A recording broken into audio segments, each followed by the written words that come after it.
ऐसे जोर से चिल्लाने लगता है, तुम्हें मुझसे अब कोई नहीं बचा सकेगा। और ऐसे वो भूत उसे गांव की सरहदों पे स्थापित उसके घर ले आती। कौन हो तुम? मुझे यहाँ क्यों लाई हो? तुम्हें नहीं पता कि मैं कौन हूँ? तुम्हारे आलस ही मेरे मौत का कारण है।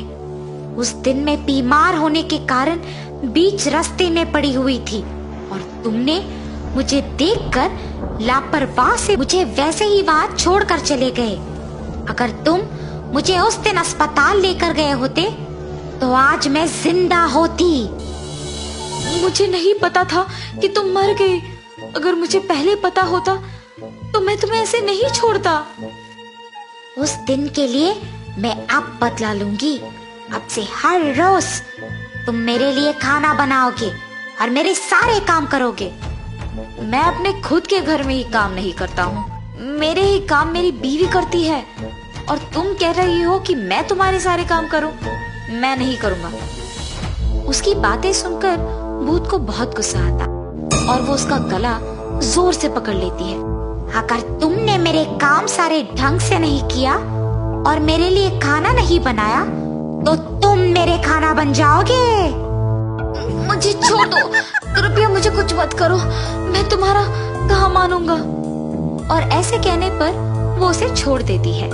वीरेंद्र डर के मारे उस भूत के सारे काम करता है। वीरेंद्र के माँ बाप और पत्नी सब्जी बेचकर जब घर लौटते हैं तो वीरेंद्र को वहां ना देख परेशान हो जाते हैं।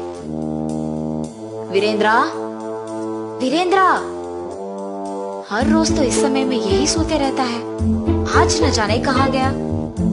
आप रुकिए ना ससुर जी, मैं बाहर जाके देख कर आती हूँ। सुचित्रा बाहर जाकर उसके सामने आए हर एक इंसान को उसके पति के बारे में पूछती है, लेकिन किसी को वीरेंद्र ना दिखने के कारण उसे कुछ नहीं पता चलता है और वो उसके घर निराश होकर वापस चले जाती है। ऐसे ही बहुत दिन गुजर जाते हैं।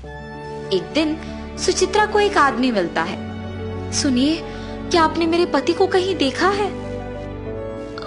हाँ, कुछ दिन पहले एक औरत उसे गांव की सरहदों के पास मौजूद उस खाली घर के अंदर ले जा रही थी। उसके बाद तो मैंने उसे कहीं नहीं देखा।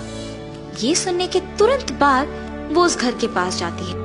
वीरेंद्र दुखी से खाना पकाते रहता है।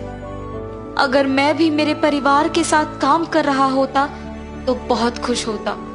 अगर मुझे आलस नहीं होता तो आज मुझे ये दिन नहीं देखना पड़ता। मेरे ही लापरवाही और आलस के कारण ये सब हुआ है।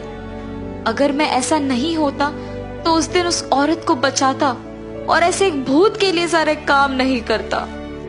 ऐसे सोचते हुए निराश होता है और बगल में उसे उसकी पत्नी दिखाई देती है।